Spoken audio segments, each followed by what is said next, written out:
Back to a conversation that we had earlier with lawyer Degwa Jiro about what was happening in KAMUKUNJI yesterday. So yesterday at the KAMUKUNJI ground, the leadership of Azimio met and they said a few things. Azimio leader Raila Odinga rejected the legitimacy of the Kenya Kwanza Alliance regime, claiming his victory was stolen in the 2022 general election. At the KAMUKUNJI grounds yesterday, hours after jetting into the country from South Africa, Raila claimed that the presidential results declared by former IEBC chairman Wafula Chebukati were made up and they had nothing to do with the votes cast by the electorate. We, as Azimio, reject the 2022 election results. We can't and won't recognize the Kenya Kwanza regime and consider the Kenya Kwanza government illegitimate. We don't recognize William Ruto as president of Kenya. We equally don't recognize any officials in office with him. He further said it did not come as a surprise when they received information from a whistleblower within the Electoral Commission who claimed that under Chebukati's direction, Professor Abdi Kulie and Boya Molu and CEO Marjan Hussein Marjan, IEBC provided fabricated information concerning the elections to the Kenyans. They don't recognize the what? The government that's in place. What exactly does this mean? Boy.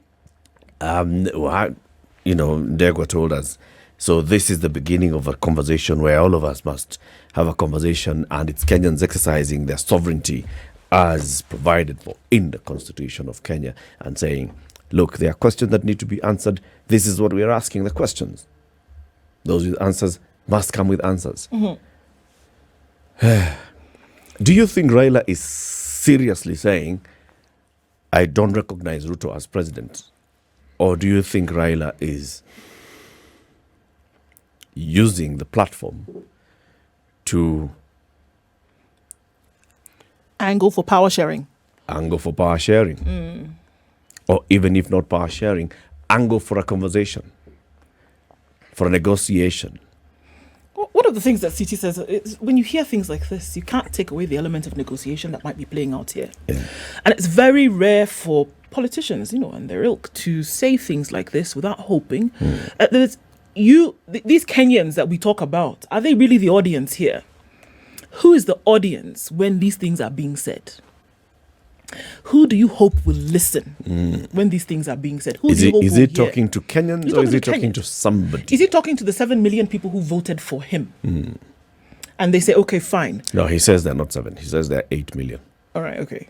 10 million, 50 million, whatever. These people that voted for him, is this the audience that this is for, that this is meant for? And will people, because now that you've said that you do not recognize this government, so in your eyes, this is an illegitimate government, which, by the way, let's not run away from Eric. You're well within your purview to say this. You can. You have rights to say that you do not recognize this. The question then is that what is then the consequent action? What happens after that?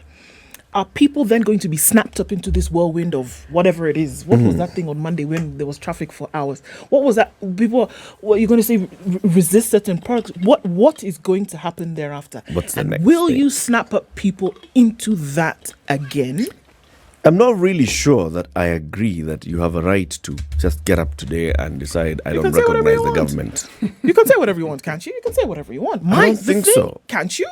Our lawyer read for us the Constitution, and that Constitution said that you have an obligation and a duty to obey the Constitution.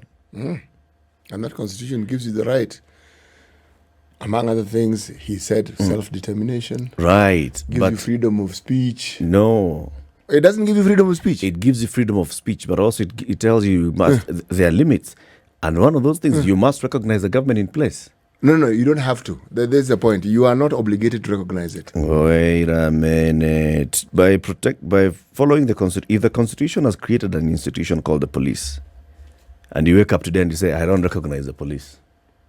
If the Constitution has created an institution called the judiciary and the courts, and you wake up and say, I don't recognize the court, so I sue you and I take you to court and you say, I'm not going to court, I don't recognize the court. Can you say you're within your right to... Yes. Not. Yes, you are. And you're also within your rights to face the consequences of that very law that you have determined you do not recognize. You see, it has consequences. That means that you do not have that right. Actually, you do. It's limited. Eric, the limitation of your right doesn't mean the right doesn't exist. It just means that with every right you have, there has to be a balance, because the right is not for you alone. The right is for you, among other things, to survive and live in a community with other people harmoniously.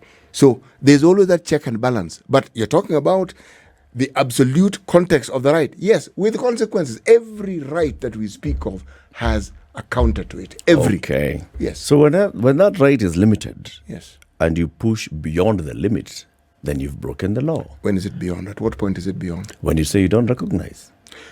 If you say, for example, I don't recognize the boundaries of this republic, Yes. because you're a Kenyan, you don't recognize the boundaries of it, you don't recognize that Kisumu is in Kenya. You Eric, listen. Hiyo ni shida nani? Let me ask it in Kiswahili so that you understand. You Ni decide wewe. you don't recognize that boundary. So, Ni wewe. Ni wewe. but if other people believe with you, you are then bound. Even if they believe with you, you are bound. The boundary has been set. Kisumu is in Kenya. actually you're not bound. This is really the Kisumu is in Kenya. it is. Today you decide, is.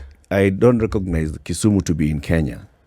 Eric, the reason you find me giving you this pushback is because every time I go to a border town in this country, that border is there because of these boundaries we speak of. But the Yes. people live on that border, they just go about their business But as you see, that is not recognizing the border. no. City, that's different. Recognizing the border, as we said correctly, also comes with additional consequences.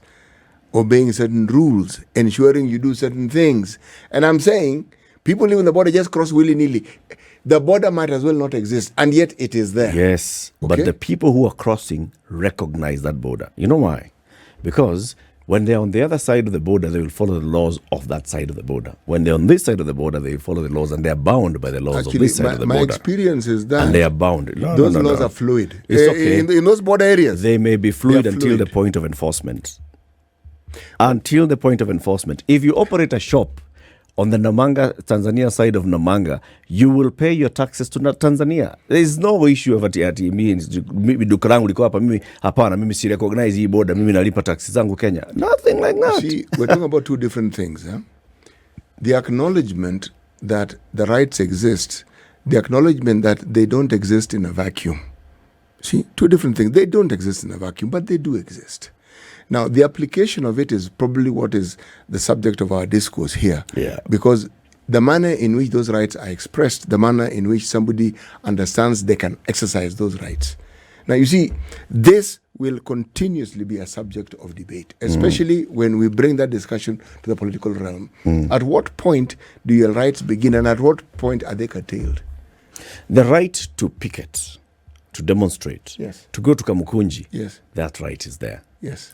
The right to go there and say, look, we have certain grievances to be aired, and you air those grievances, that right is there. Okay? The right to come back and say we shall engage this way and the other, that right is there.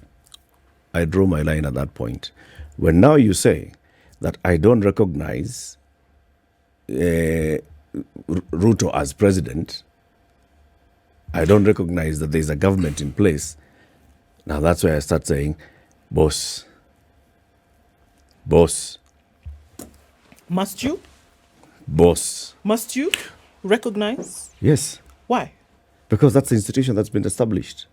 But you, as an individual, must you recognize Yes. a government in place? Yes. Must no. As in, are you forced? You may by- not want to call him president, but you must recognize. Listen, recognize here. What does recognition mean? Recognize means that you are then bound by that institution. And that's it. You see, The president has been sworn in through a proper constitutional method. it's a process. Okay? Yes. That entire the process. process was legitimate. Yes. Right. My The thing president is, is in office. where I There's am, a government that's in place and it's in where office. I'm here is, and this is my sticking point for all of this. You can say whatever you want, but the throngs of people who then you're pulling into this thing, for me, Yes. is the question. Yes. That there are people who are standing, waiting to hear, waiting for muscles to drop so that they can know what to do. The people who are waiting, who are going to be pulled into this thing again, On to what end? And I kept asking this question. I'm still yet to get an answer from those who are saying. To what end? For those who are saying, yes, we don't recognize and this was going to happen, what happens? People will not be able to get on with their lives? Or is there an answer that can actually be said, this is then what we're going to do? Is there some kind of recourse? If you have found that actually, yes, this thing was not legitimate, then follow the proper channel. Follow the proper channel and get it done so that we can see what is going to happen thereafter. But this thing, where people are waiting with bated breath, is great. You know, the thing is, and that's why I'm the other way. That's why I'm insisting on Which this. way? Is that moment when you say, I don't recognize. You know, the next thing, if you don't recognize that there's a government in place, then that government cannot tax you. Okay? Now, that means that you are saying, I'm not going to pay tax imposed by a government that I don't recognize. It's not legitimately in place. There's a police service. I don't recognize that police service because why? I mean, this Inspector General of Police was appointed by the hand of William Ruto as the appointing authority, as the head of state. I don't recognize that hand that appointed any officer that's been appointed by William Ruto. So you don't recognize that there's an Inspector General of Police. You don't. What are you talking about? Let me. The implication of it is what I'm saying. That is, you crossed that boundary. I actually don't think any boundary has been crossed. And I'm going to explain to you why. Before the revelation that we are being told came about through the efforts of a whistleblower, we had a meeting in Nanyuki of government officials. We had a meeting that also included county Governors, yes. And around that same time, there was the issue. Are the Azimio governors going to attend that function? And I quote here, Raila Odinga himself said that, yes, it's constitutional. The governors must attend. It's a government meeting. It's constitutional. We must obey the constitution. He said that. It is not I. It is he who said it. Yeah. We had John Buddy in the studio and we asked, this matter of the president going to Homa Bay, then going to Siaya, are we saying it's a handshake? Are you supposed to say, no. We acknowledge, I quote him, the president of the nation is visiting our region. Yes. Okay? And if we look at the process of maturity that our politics, this is how you treat the president of a nation. Okay. Here I paraphrase. Yes. Okay? Yes. So now, if the chairman of the party said that, yes. and now we hear the leader of the party saying something different, yes. For me, that would be the debate. So I will ask the question, what am I hearing exactly? What really am I hearing? Is Mbadi now supposed also to change his statements from what he had said? Because the leader of, if there was a Mount Kenya Safari Club 2 meeting, yes, called by the president this weekend, so is Raila telling his brigade, those that are in his party, the governors, do not attend such a meeting?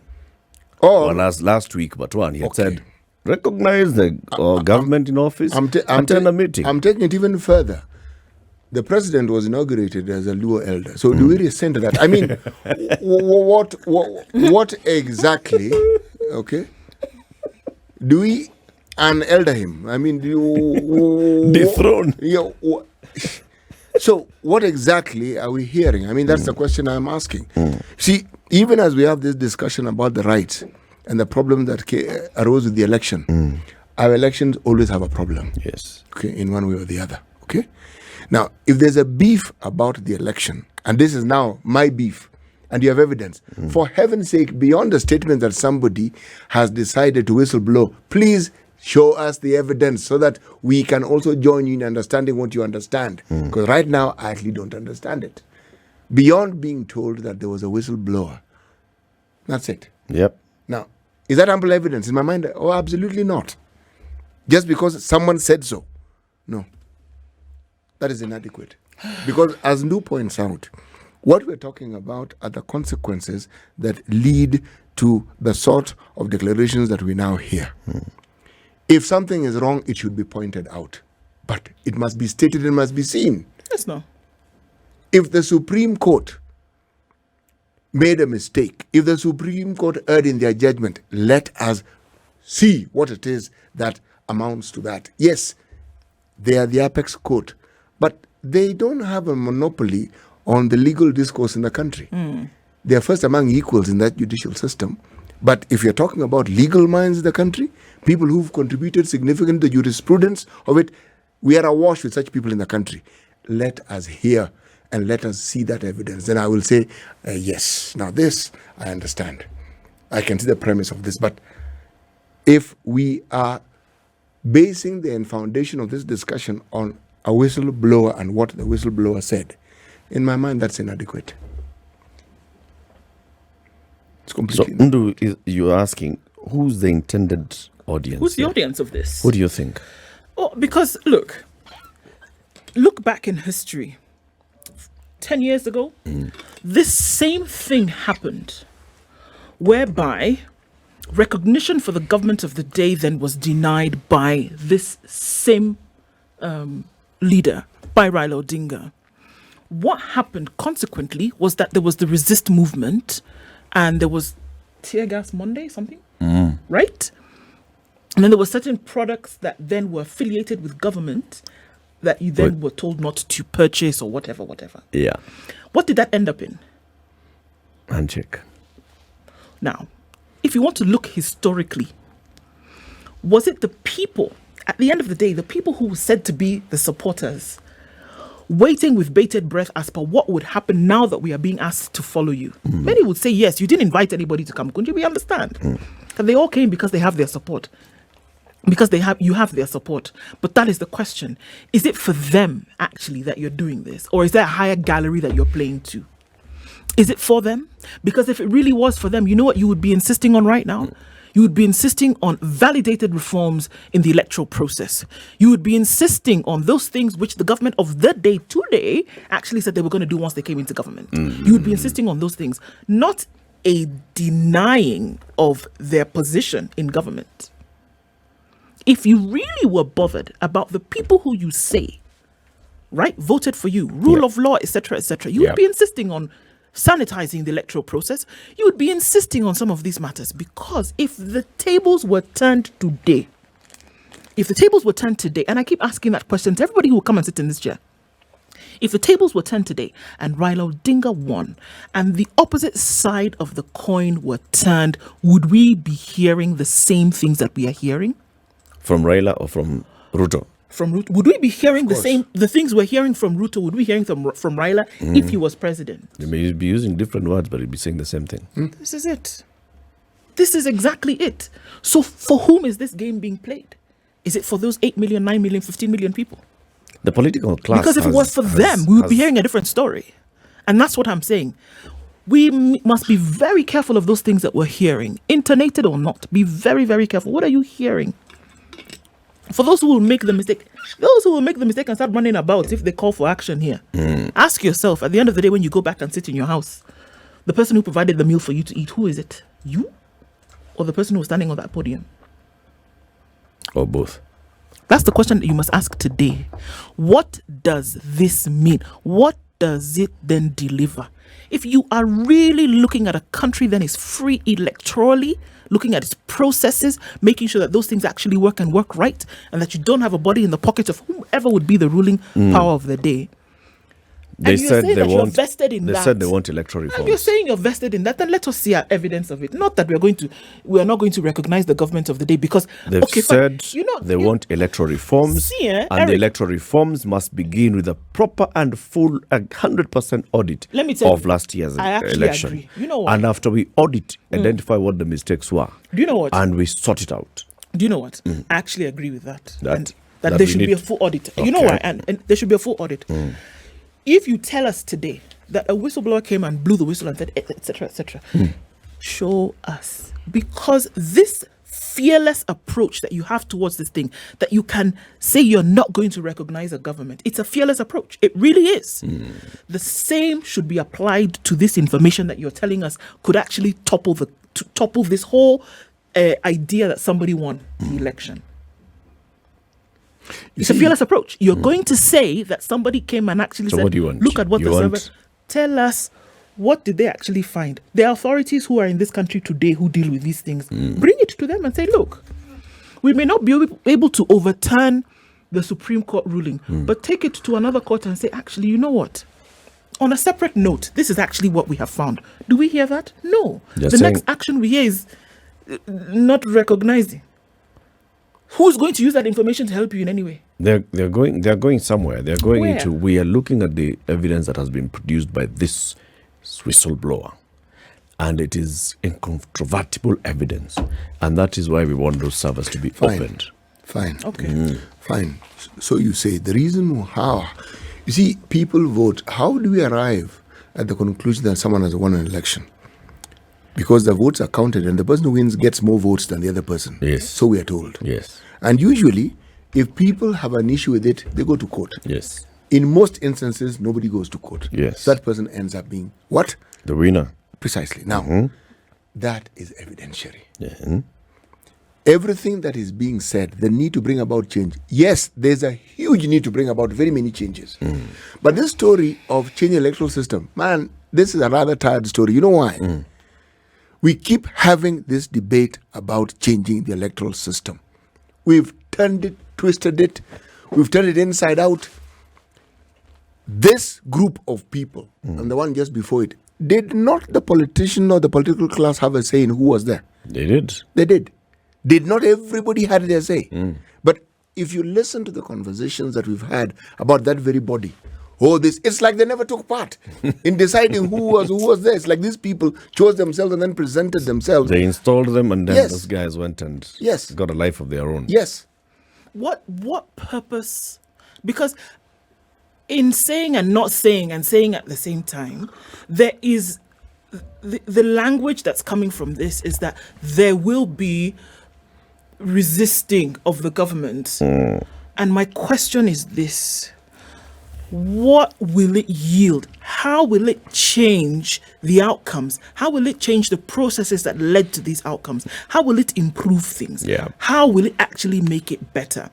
It's very different from when people say they're going to go into the street and protest because of high fuel prices, for example, because they know there is 1, 2, 3, and you can actually get the government to sit up and say, okay, wait a minute, maybe we should change this. This is very different. When you ask people to go out and resist the government of the day, do you realize what you're doing? And are you sure of the end? You're not. It's just It going. has happened before. And what did we see? You know, People died. the history of these People died. resistances. Let's take a break, City. Yes. This is the Situation Room, the only way to start your day. A reaction to yesterday's meeting at KAMUKUNJI grounds, where the leadership of Azimio said, we do not recognize this administration, and they spelled out fresh demands. They say we have new evidence that says actually Raila won this election, so these guys who are in office illegitimately. And he's asking, who's the audience of this conversation? And if we want to hear that, Ali in Mombasa, good morning. Good morning, a lady and two gentlemen. Good morning. Good morning, Ali. Ali. Happy New Year. Happy Happy New New Year Year. to you, Ali. We're talking of winning the election, having evidence, denying that it was not won properly, and all this sort of thing. I would say if you have evidence, or if you had this evidence, you went to the Supreme Court, the only court in the land that can say that elections were right or wrong. You didn't present those things over there. Now, when everything is settled down, you are bringing us another problem. Because I don't know who is going to solve that problem. Is it me? Is it the court? Is it the president? Or is it the person who is alleging that his elections were stolen? Nobody knows. Secondly, he mentioned at KAMUKUNJI that these taxes, me as a Mwananchi should not pay for the Kenya Power and Lighting. Very unfortunately. Yep. Bills for taxation are being prepared in the parliament. Yep. And then the president signed them for the taxation or a tax demand from Kenya Revenue Authority to collect them. It's very unfortunately you are telling me that because you have MPs and senators that are there to help you remove those taxes. It's very unfair that you are asking me to go and be the Supreme Court, to be clobbered with everything, tear gases, rubber bullets, yet we have representatives that can do that job for us. Secondly, to do with the election, whether they are right or wrong.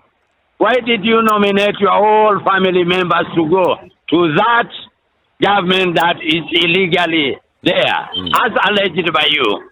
People even in East African parliament of your own, you should have not sent them there. To finish up, ask your people who are there in parliament, in Senate, in everywhere, that have been elected by your supporters to resign. Simple. Don't put the government in hand on demand in 14 days. Who are you doing that? That is my contribution. Thank you. Thank you, Ali. Alex in Naivasha.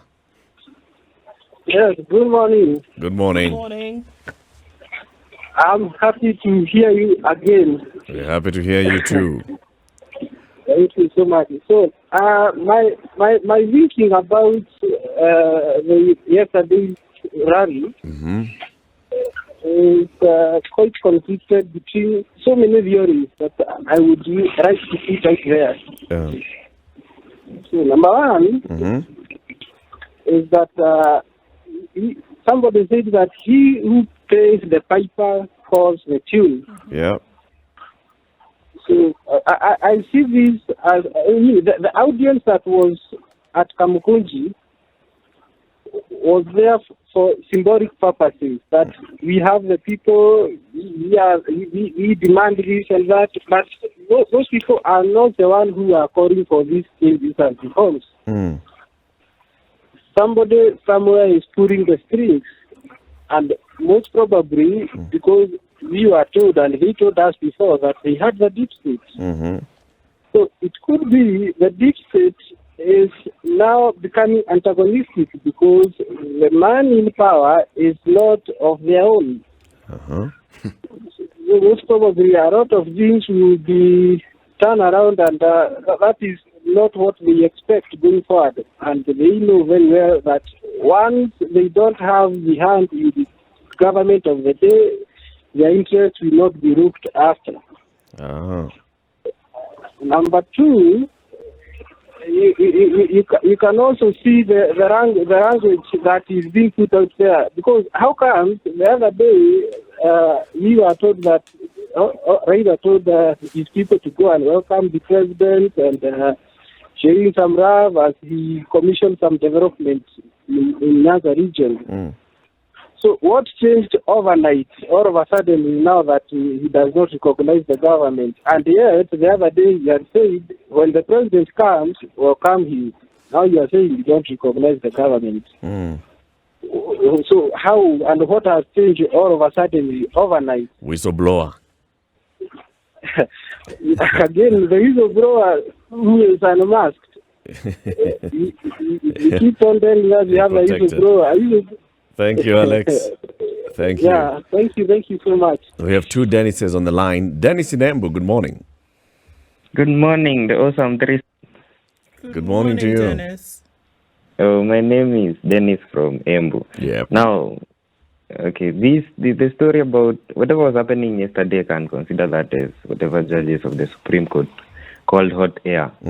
Just some few political leaders who want to achieve some political mileage, so they have to bring so many people on board and hold such rallies which are relevant.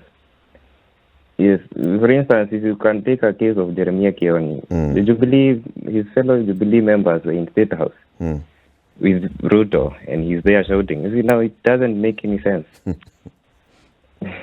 So it's just some side shows to achieve some political milestone. Yep, that's my deliberation. Thank you, Dennis. Have a good day. You too. Enjoy Embu. Dennis in Nairobi. Good morning. Yes, how are you? Very well. Yeah, I want to contribute to this discussion. You see, the biggest problem that we have in this country after election is the Supreme Court judgment. The 2 weeks is too little for this kind of a judgment. That's where the biggest problem is coming. Actually, that's why Baba is making noise. Now, what President Ruto must know, actually, I'm sorry to call him the president. What Ruto must know is that if Baba doesn't recognize him, then some of us, you won't recognize him. Yes, I won't recognize him. And I've seen how you have alluded it. And so what does that mean? So now, if let's say, Dennis, you don't recognize Ruto as president, what? If somebody comes today and steals my laptop, I'll go to the police station and report that matter. Yes. That police was not employed by Ruto. It's employed by the government of Kenya. And right now, the government of Kenya does not have a legitimate leader. But the government is still running and serving us. That's why we are paying taxes to the government. But it doesn't have a legitimate leader. The leader that is there illegitimately because the election was not legitimate. His actions illegitimate while in office? He's not. I really don't want to get into that, but my last point here. You see, in leadership, once you're a leader, you lead both those who are for you and those who are against you. The so-called president must embrace dialogue. But if they want to go to church every day and mention Raila more than they mention Jesus, we'll have no otherwise but also to start mentioning them. What is dialogue, Dennis? Dialogue, you call people on the table. You recognize their issues. Tell them, yes, Baba, you are saying these are the election results. But here we are. How do we move forward? Yes, that is. It's simply like that. So handshake. Not really a handshake, but a dialogue. Yes. Okay. We need a national conversation on our elections. And Eric, let me tell you, let us accept as Kenyans or as Africans that democracy is not working in Africa. It's not working. Let us look at our ways of getting our leaders. But democracy is not working. Because me, I have voted for the first time I voted in 2007. But since 2007 to 2022, my vote has never counted as far as I'm concerned. Nowhere. Even MCA, MP, governor, it has never counted. Those ones have counted. But unfortunately, the biggest prize in any election is always the presidency. And by counting, you mean that your person has not won? My person has never lost fairly. Okay. Yes. So, thank you, Dennis. You people have a good day and enjoy your... Okay. You too, man. Thank you. Amani. Good morning, Eric. Good morning, CP. Good morning, Du. How are you guys? Fine, thanks. Fine. Happy New Year. Same to you. Happy New Year. We celebrate, regardless of the political shenanigans. Yes. Yes. Now, as far as I'm concerned, this is political dishonesty on behalf of Raila and his team. They are so losers. They can't accept the actual, very tangible and very real and very cogent judgment of the Supreme Court. We were all there to hear and see, and none of the evidence really reached the threshold of evidence. It was all suppositions. It was all claims, just as they're making a claim again, but there's no substance at all. Amani, are you aware you're repeating exactly what the Chief Justice read and said, and that is what is in dispute? Yes, exactly. That is exactly what Raila is all about.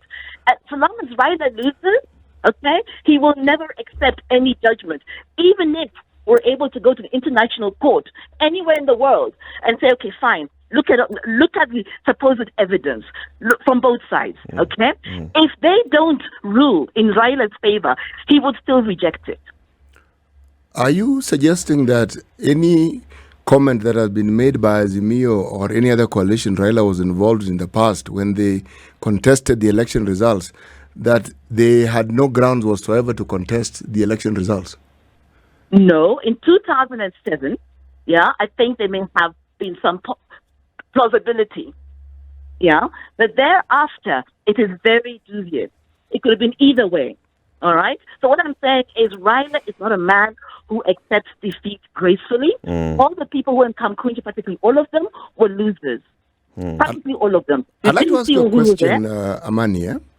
In this Yes, 2022 election that we had, if the threshold, as the Supreme Court told us, was not met, are we saying that all those legal minds that we saw representing the Azimio side and those who are contesting the results, are you saying that all those people, with their seniority and their understanding, if I even list the names of them, that they did not understand this fundamental threshold that we're speaking about? They got it wrong completely.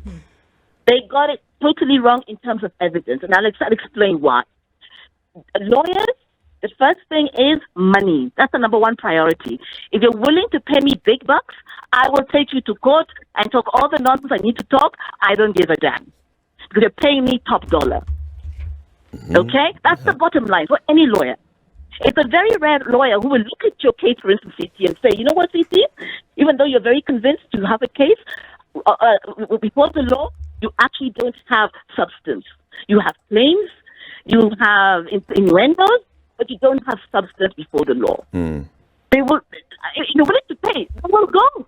Why would they not go? You're paying them top dollar. But are you aware that some of those lawyers actually openly stated that they had volunteered their services? Some did. I know the ones for the Kenya Kwanza did. They said, actually, we're charging nothing. I didn't hear those of Azimio saying the same thing. If they did, I missed that. All right? However, as I said, these lawyers actually, even if you're not a lawyer, reason alone will tell you they do not have cogent, which means arguments that are even plausible. I mean, imagine Murugo. Murugo started saying, things were flying in the air, the cyberspace. They were changed there. And then they arrived at the Bomas with this changed information. However, he was not able to explain how then what left the polling stations and arrived at Bomas, which is a hard copy document, still had the same information. He wasn't able to explain that. It was just wild, crazy. I was looking at Mook and saying, surely, don't you have a sense of strength? Don't you want to protect your own honor? What do you make of yesterday's rally? What's at play? Yesterday's rally was just in really bad taste. It was political dishonesty. It's raising people's temperatures unnecessarily. And I hope Kenyans are wide awake and saying, no, we want to move on. Because even if I said, we go to another, even if the Supreme Court said, okay, fine, we'll look at the new evidence. The fact is, as far as I see Raila, he will not accept a verdict against himself. Whether it is Supreme Court in Kenya or another Supreme Court anywhere else in the world, he will not accept. So can Kenyans just wake up and say, no, Raila, this one, leave it. There has to be an end to any judicial process. Thank you, Amani. Okay. Thank you, guys. Good Have day. a blessed day. Bye. Bye-bye. George in Kisumu. Good morning, guys over there. Good morning. George over there. Wow, we thank God for the day. Let me make contribution. I can say time is not on my side. Yes. Getting straight to your question. First of all, allow me to say that the margin within which the Kenya Kwanza and the Azimio party actually left each other was almost negligible. It was 200,000. Yeah, that means Raila and his team, they got almost half of what half of the votes that were cast. Okay. So he has the majority, as well as the Kenya Kwanza. They almost have the equal number. Okay. Because 200,000 is almost negligible figure. Okay. Now that means Raila has the number. So we cannot actually underrate him. Then there is this Supreme Court ruling. You see, when the Supreme Court ruling was made, Raila and his team, they were not satisfied. And of course, they made it clear that they were not satisfied with the ruling. So it is not that yesterday's meeting or rally is when Raila claimed that. It is something that he actually put clearly after the ruling. He has been trying and he has been putting it in public domain. George, do you support Yes. Do you support Raila's assertion that he does not recognize the president and the government? Definitely, he does not support. And you see, it's high time.